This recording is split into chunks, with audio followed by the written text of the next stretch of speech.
It was Friday afternoon, and they had been driving for 2 hours since leaving New York. One more hour to go before reaching their home. They had taken their only child, Lisa, to her college campus. She was starting college. Nancy turned to look at her husband, Bill, who was driving his Ford Transit. They couldn't take her BMW convertible because they needed to transport Lisa's belongings. Time flies. Nancy thought back to her high school graduation day, the same day she took a pregnancy test, and it came out positive. Bill was still at university studying to become an engineer. Their respective parents had been cooperative. They knew their children were in love. Nancy stayed with her parents after Lisa was born, and she and Bill got married after he finished his studies. She became a stay-at-home mom, watching Bill grow from a junior engineer in a local industry to owning his own HVAC business 10 years later. The business flourished, and Bill secured contracts with major construction companies. He had devoted his life to his work and family. "The house will be empty without her," Bill said in a sad voice. "She has been closer to you than to me. She was always Daddy's little girl. She's our princess and should be treated as such," Bill added. "But have you seen her behavior these past few months?" Nancy replied. "She treated me like garbage. Whenever you were home, she was always by your side. Sometimes she would make fun of me when you weren't there. She'd shut herself in her room, avoiding me." "Come on, Nancy. She's still a child. She was under a lot of pressure during her senior year. She wanted to score the highest marks to fulfill her dream of going to Columbia University. At least try to understand." "I know, Bill, but have you seen her reactions when we were in the same room? Do you remember 2 months ago when I was sitting on the couch and she came behind me with a knife? I thought she would harm me that day. I saw hatred in her eyes." "It's your imagination, Nancy," Bill replied, irritated. Nancy stayed quiet. She didn't want to continue the conversation or make Bill angrier. She took her cell phone out and sent a text message. "We'll be there in 30 minutes. 1 minute later, her phone beeped. "Is it from Lisa?" Bill asked. "No, it's Betty. And how is she getting along with Paul? Last time, at our barbecue party, she was ranting about him working late nights, putting in too many hours and caring for others more than for her. She should know the job of a sheriff isn't easy. She should have thought well before marrying him." Nancy stayed quiet again, wanting Bill to stay calm until they got home. She leaned against the window and prayed they would arrive soon. As Bill turned into their driveway, he saw a sheriff's car in front of his garage. He parked the van behind the car. Paul and his assistant climbed out and greeted him. "What's going on?" a confused Bill asked Paul.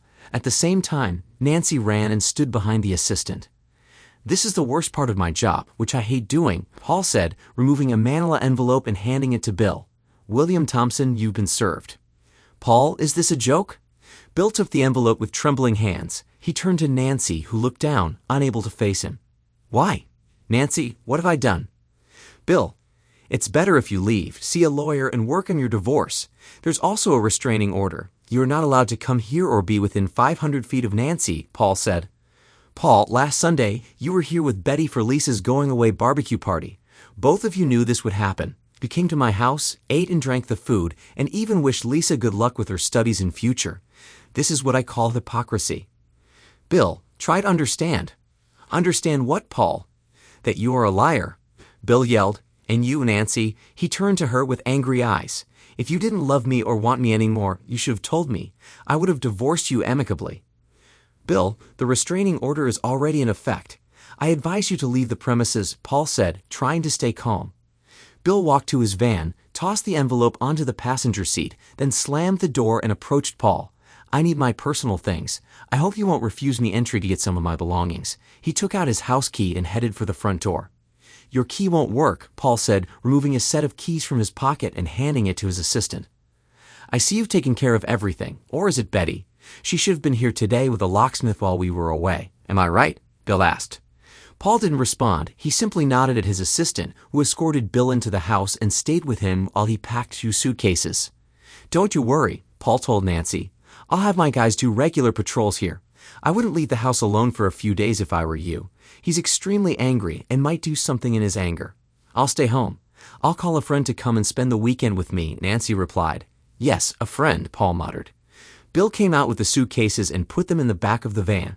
The assistant handed Nancy the set of keys. Bill took the envelope, removed the divorce documents, and started reading them. "Bill, get your stuff. It's time to leave," Paul ordered. "Wait, she's demanding 50% of my business, half of all our savings, the house or car, plus monthly support payments. She's taking everything I have," Bill said in disbelief. "Bill, if you don't leave, I'll have to arrest you," Paul warned, reaching for his handcuffs. No need, Paul. I'll sign the papers right now and disappear. Bill took a pen and signed everywhere indicated by small arrow stickers. Can you attest the document and give me my copy? Nancy, Paul, and his assistant stood there in shock. They had never believed Bill would accept the conditions. Nancy smiled, thinking how lucky she was. She had everything she wanted and was now free of her husband and daughter. Paul signed the papers as a witness and handed Bill his copy. Bill climbed into his van. Who is he? How long have you been seeing him? Bill lashed out at Nancy. Go inside and lock the door behind you, Paul told Nancy, walking toward Bill's van. The assistant accompanied Nancy inside. Don't do anything stupid. Think about Lisa, Paul advised. Stupid? You think I was stupid for marrying her? Bill shouted, starting the engine. She wanted a divorce because she knew I wouldn't agree to an open relationship. Unlike you. What? Open marriage? Paul asked, stunned. Don't try to hide it, Paul. Everyone knows. What are you talking about? Paul almost screamed. Look, Paul, we all know that when you're working nights, your brother Tom is spending time at your house. Are you setting me against my brother? Bill, stop. Oh, she's cheating on you too. Sorry to break it to you. Bill reversed and left the property as instructed. Once alone, Nancy poured herself a glass of wine and stood in front of Parnell's masterpiece, the train station. The painting was worth $100,000 or more. He left it here. His loss, she thought with a wicked smile. She took her phone and pressed the speed dial. Come on, Jason, pick up your phone. Nancy yelled at her phone and hung up. He was supposed to come directly here after work, she muttered to herself. She sat down and sipped her wine, recalling their first encounter a year prior. It was at the department store in the shoe section where their paths crossed. He was in his 20s with an impressive physique, and she was instantly drawn to him. They exchanged phone numbers, and the next day she invited him over. He visited during his lunch break, and they shared an intense and passionate afternoon. The experience left her feeling overwhelmed and physically spent. That evening, she excused herself to bed early, claiming to feel unwell. From that day forward, Nancy knew her husband Bill couldn't compare to her younger, more vigorous lover. Bill was constantly preoccupied with his business, and at night he was too exhausted. He would spend evenings helping Lisa with homework or reviewing his files until late. By the time he got into bed, he would fall asleep instantly. Nancy finished her wine and poured herself another glass. She hit speed dial again, only to hear an automatic voice message. The number you are calling is temporarily unavailable.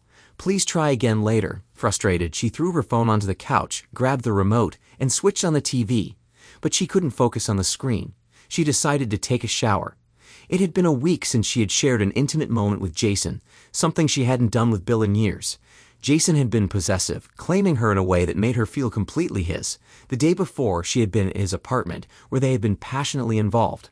She even had a spare key to his place and would visit when he wasn't home to clean the apartment. She bought him clothes, shoes, perfumes, and even an expensive watch for his birthday. Occasionally, she gave him money and let him drive her BMW. Oh God, I need him close to me now. I'm yearning with intensity. I need his affection, Nancy said to herself as she tried to remember the last time she'd been intimate with Bill. She couldn't recall. Was it 3 months ago? 6? Maybe more? It didn't matter. She had Jason, a man who fulfilled her desires. Now they could be together, free from others' prying eyes. She was liberated, and he would join her life. That evening, after her shower, she returned to the living room, grabbed her cell phone, and cursed again. Where are you, Jason? Why don't you pick up the bloody phone? She went to the kitchen and prepared a light dinner. Damn it, I can't leave the house. Otherwise, I'd drive to his place. Then something on the TV caught her attention. She rushed to the living room and turned up the volume. She watched in horror as Paul was shown being handcuffed and escorted to a police car. Sheriff Paul Anderson shot his wife in the head and drove to his brother's workplace, shooting him 5 times. Both the wife and the brother are dead, the news anchor reported. Nancy switched off the TV and sat down in shock. Oh, Betty, I told you to be very careful, she murmured, tears forming in her eyes. That night, Nancy couldn't sleep. For the first time, she felt completely alone. She had driven her husband away, her lover was unreachable, her best friend was dead, and her daughter had been avoiding her for months. Her parents were gone, and the only family she had left was her sister, who lived 300 miles away with her husband Tom. Saturday passed, and she still couldn't reach Jason. She grew more anxious and irritated. He could at least leave a message and let me know what's going on, Nancy thought over and over. Sunday morning, she decided to drive to Jason's apartment. As soon as she entered, she sensed something was wrong. Pictures on the walls and electronic items were missing. His walk-in closet was empty, and none of his personal items were in the bathroom. She flung herself onto the bed. He left. He left me without a word, Nancy cried. How could he do this to me? It was his idea for me to divorce Bill so we could move in together and get married after the divorce was final. She left the apartment and drove to the department store where Jason worked. She met one of his colleagues who informed her that Jason had asked to leave work early on Friday morning, saying he'd forgotten his wallet. He never returned. Later that day, he had emailed his resignation to his boss. A broken Nancy walked back to her car. Why? Why did he do this to me? She wept. On her way home, she stopped at a gas station only to discover that both her credit and debit cards had been declined. Cursing under her breath, she paid with the cash she had in her purse. Back home, she drowned her sorrows in alcohol. Monday morning, Nancy went to the bank to meet with the manager. To her dismay, she learned there was less than $5 in her joint account. Mrs. Thompson, last Friday, your husband closed your joint credit card. He also informed us that you're divorcing and that he will no longer be responsible for the mortgage on the house or your car, the manager explained. There must be a mistake. My car was fully paid off and the house mortgage should have been settled, Nancy argued. The bank granted a car loan. We have all the paperwork. Additionally, your husband took out a second mortgage on the house to cover your daughter's university fees and expenses. But why is there no money in my account? Nancy asked, panic rising. Your account was debited last week to cover the monthly mortgage payment. For the past 3 months, there haven't been any deposits. Whatever funds were in the account have been depleted. What about my husband's business? There should have been monthly transfers from the company account. Unfortunately, Mrs. Thompson, I can't disclose information about Mr. Thompson's accounts or business. But if upcoming mortgage payments aren't made, your house and car will be repossessed. But I don't have a job, Nancy stammered. I suggest you discuss these matters with your lawyer, the manager replied firmly. Before leaving the bank, Nancy checked the safe deposit box she shared with Bill. Only her jewelry remained. She took it all, placing the pieces in her handbag as she exited. She tried calling Bill, but his number was out of service. Perplexed, she then called Lisa's number. What do you want? Lisa's angry voice came through the line. Is this how you talk to your mother? Nancy responded, shocked. You're not my mother. My mother wouldn't betray my father, Lisa snapped. I just want to talk to your father. I can't reach him. Do you know where he is? Nancy asked, her voice trembling. I know, but I won't tell you. The way you treated him shows your true character. I don't want anything to do with you. Don't call me again. In fact, I'll change my number. The line went dead. A stunned Nancy sat in her car, gripping the steering wheel, her mind racing. Where had her plan gone wrong? Why had Jason abandoned her? She made a call to her lawyer and secured an appointment for later that afternoon. Mrs. Thompson, after your call this morning, we conducted some research on your husband's company, her lawyer informed her during your meeting. Last Thursday, he declared bankruptcy, likely to avoid the financial consequences of the divorce. The company will likely be liquidated. But 2 weeks ago, you said I could get millions, Nancy almost yelled, her voice rising in frustration. Please calm down, Mrs. Thompson. At that time, there were no signs of financial difficulties. Everything appeared to be in your favor. Now, however, the company's bank accounts are frozen. What about the car and the house? The mortgage? Nancy asked, her panic deepening. Last week, your husband used the house as collateral for another loan just before being served. As for the car, when you signed the ownership documents, you also signed paperwork for a loan under your name, the lawyer explained. This can't be true, Nancy wept. Mrs. Thompson, I have a personal question. Do you think your husband knew he was going to be served? No, Nancy replied, looking thoughtful. He never saw it coming. Then this timing is extraordinary, the lawyer said, raising an eyebrow. Unfortunately, this means your financial situation has drastically changed. If he declared bankruptcy and lost his company, there is very little left for you to claim. Additionally, without regular income, he is no longer liable to make alimony or support payments. So let me get this straight, Nancy said, her voice trembling. I won't get a cent from his business, my car and house will likely be repossessed, and my joint accounts are empty. What am I supposed to do now? Once your husband starts earning again, we can pursue alimony or support payments. However, you need to prepare yourself for the possibility of losing the house and the car. I recommend looking for a place to stay, the lawyer advised. Nancy stared blankly at the floor, her hands trembling. She hadn't considered the cost she'd incur. Then suddenly, she smiled bitterly. I still have the painting. It's worth a fortune. I can sell it and get back on my feet. Good. If you can liquidate the painting, you'll have enough to cover our fees and begin planning your next steps, the lawyer said. Back at home, Nancy stood in front of the painting. Masterpiece or not, you'll have to go. All thanks to that bastard of a husband, she muttered to herself. She grabbed her phone and dialed her sister's number. Hi sis, I need a favor, Nancy said, trying to keep her tone calm. You know I'd never refuse you anything, Nancy, her sister replied. Bill and I are divorcing, Nancy confessed, hesitating. Are you serious? What happened? Her sister asked, clearly surprised. It's complicated. I need a place to stay temporarily. Would it be okay if I stayed in your guest room for a while? I'll explain everything when we meet, Nancy pleaded. What about Lisa? How's she handling it? Lisa, she's angry. You know how close she is to her father. She sees me as the bad guy, Nancy admitted. Is there no way you and Bill can work this out, maybe through counseling? It's beyond repair, trust me, Nancy said with a heavy sigh. All right, you're welcome to stay with us. I don't think Tom will mind, and our daughter will be excited to have you around for a bit. Thank you, sis. I'll let you know when I'm coming, Nancy said before hanging up. The following day, Nancy visited a goldsmith to have her jewelry appraised. To her shock, she discovered that all her pieces were gold-plated copper, worth only a fraction of what she believed. Bill had replaced her real jewelry with fakes. Feeling betrayed and furious, she stormed out and drove to a fine art gallery to have the train station appraised. I'd like to know how much my painting is worth, Nancy told the appraiser. The man examined the painting carefully, commenting on the artistic brilliance of the piece. This is the train station, one of Parnell's best works. It captures so much emotion, arrivals, departures, joy, sorrow. A remarkable piece. He placed the painting on an easel, adjusted the spotlight, and began to examine it with a magnifying glass. After a few minutes, he started to chuckle. Is something wrong? Nancy asked, growing nervous. Come here, I'll show you something, he said, bringing over his laptop. He opened a website featuring Parnell's original works and pulled up an image of the train station. He zoomed in on a specific part of the painting. Here, he said, pointing to the screen. See this corner. On the original, there's a man and a little girl standing on the platform, looking sad as they watch a woman walking toward the train. Yes, I see it. So what? Nancy asked impatiently. Now look at the same spot on your painting, he said, handing her the magnifying glass. Nancy leaned in to inspect her painting. To her horror, the man and little girl in the painting were laughing and pointing at the woman, mocking her. It's a fake, Nancy stammered, nearly dropping the magnifying glass. Yes, a very convincing fake, but still a fake, the appraiser confirmed with a shrug. I could offer you $200 for it. It might amuse my clients as a conversation piece. Devastated, Nancy agreed to the offer and left the gallery in a daze.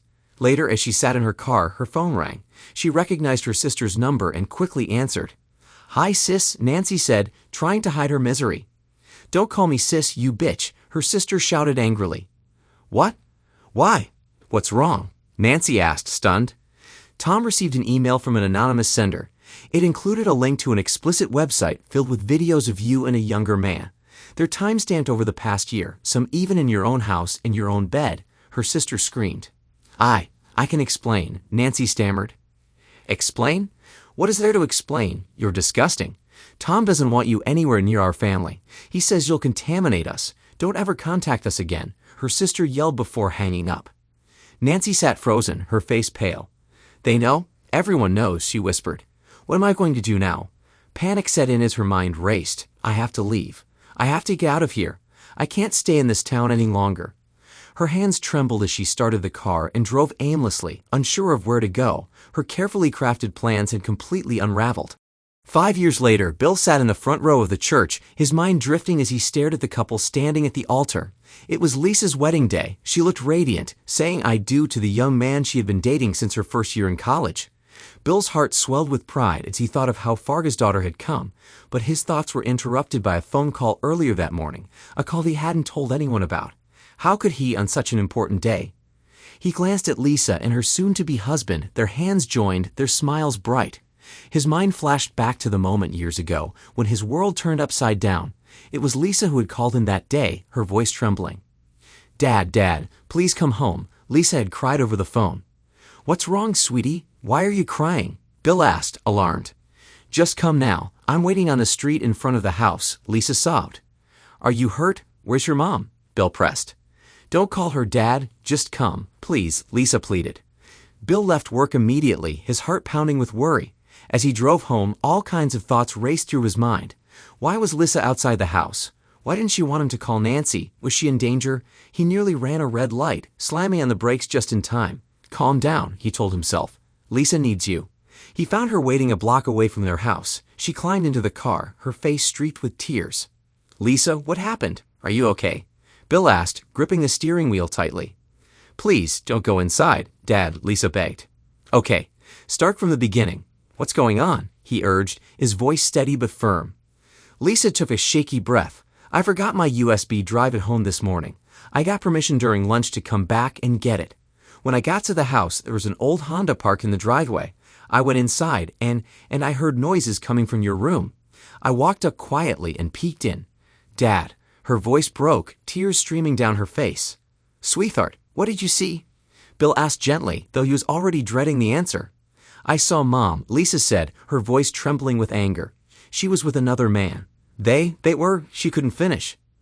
Bill's world crumbled in an instant. He could barely breathe. "Are you sure about this?" he asked, his voice barely above a whisper. Lisa pulled out her phone and showed him a video. "I recorded it. See for yourself." Bill stared at the screen. There was no denying it. Nancy, his wife of nearly 2 decades, was in their bedroom with another man. "Get her out of the house, Dad," Lisa sobbed. "I don't want to see her anymore. She's not my mom. My mom would never do something like this." Bill put his arm around Lisa, trying to calm her. "It's not that simple, sweetie. We'll handle this the right way. But for now, let's keep this between us." "Why? She doesn't deserve to stay in our lives," Lisa shouted, her voice filled with anger. "Because we need to be smart about this," Bill replied firmly. "Don't tell her we know. Promise me." Lisa hesitated but eventually nodded. "Okay, but you better not forgive her. She doesn't deserve it." "I won't forgive her," Bill said, his voice cold. "But we'll do this my way." From that day on, Bill started gathering evidence. He installed cameras and audio devices around the house, all without Nancy's knowledge. Over the next few months, he uncovered the full extent of her betrayal. He learned that the man was Jason White, a much younger store clerk. He watched hours of footage of Nancy sneaking Jason into their home while Bill was at work. He discovered that she was spending large sums of money on Jason, buying him clothes, electronics, even letting him drive her car. But the worst discovery came one weekend when Bill noticed Jason entering Lisa's room while Nancy was relaxing on the couch. The cameras captured Jason rifling through Lisa's drawers, handling her personal items inappropriately.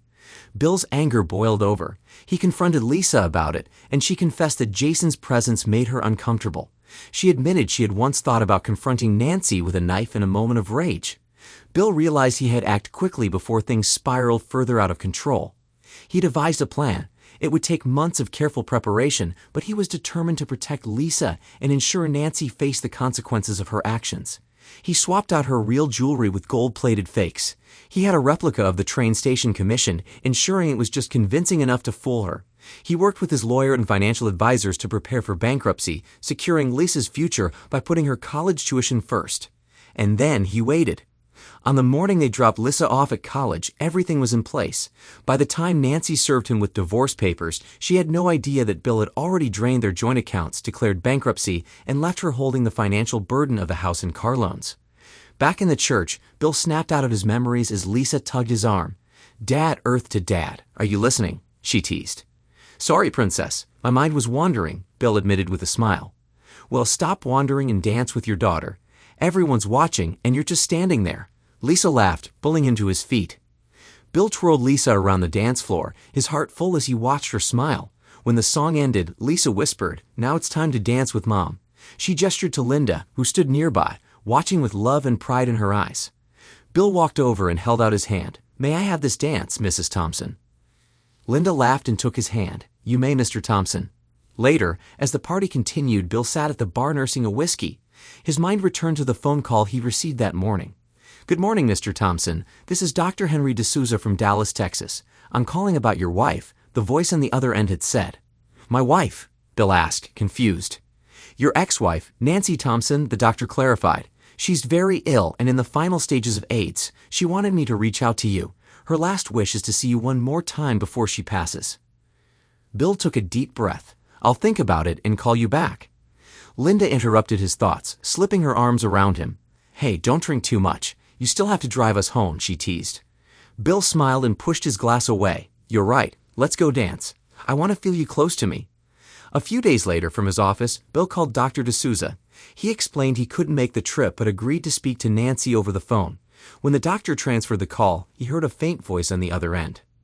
"Bill, is that you?" Nancy asked weakly. "Yes, Nancy, it's me," Bill replied calmly. I'm so sorry, Bill, Nancy sobbed. I regret everything. I lost you. I lost Lisa. Now I'm dying and I deserve it. I've forgiven you, Nancy, Bill said softly. I've moved on. I'm happy now and Lisa is thriving.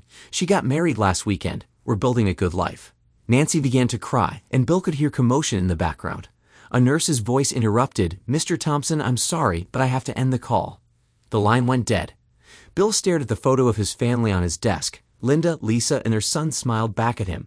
He leaned back in his chair and whispered to himself, he who laughs last, laughs best. Thanks to everyone who took the time to listen to today's stories. If you enjoyed it, please consider liking and subscribing if you haven't already. Feel free to share your thoughts on the events in the comments below. Take care.